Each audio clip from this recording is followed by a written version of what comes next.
Magandang araw po mga kalingap, may bagong update po tayo bago ang lahat, pakisuportahan po ama ng kalingap na si Val Santos Matubang at sa aking YouTube channel para sa panibagong update.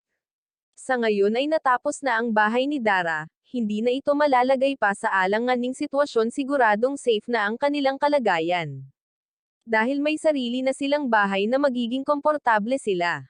Nais nilang mag-ingat sa masasamang tao at kilalanin muna ang pagkatao ng makakasalimuhan nila, di basta-basta maniwala sa hindi nila kilala.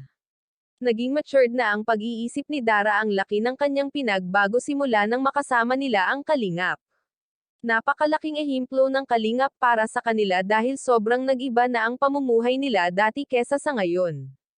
At tunay na pamilya kung ito man ay ituring, walang kapalit ang pagtulong nila. Napakaswerte ni Dara na tulungan siya ng kagaya nila.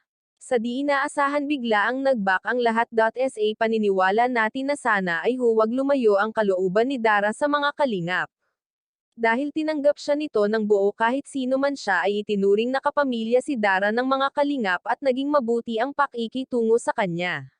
Kaya sana huwag rin niyang sayangin ang mga pagkakataon na ibinibigay sa kanyang blessing dahil bihira lamang ang nakakaranas ng nararanasan niya ngayon, subalit sa pagbuo ng bahay ni Dara ay inaabangan pa rin ang pagdating ng kanyang ama, excited na itong makita siya.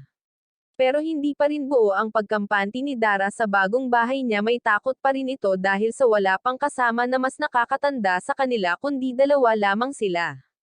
At di naman nila alam kung may mangyayari ba o wala, gusto lamang nito na makasiguro, kaya nais nitong alamin lahat ni Dara. Pasikot-sikot sa bahay, makabisado niya.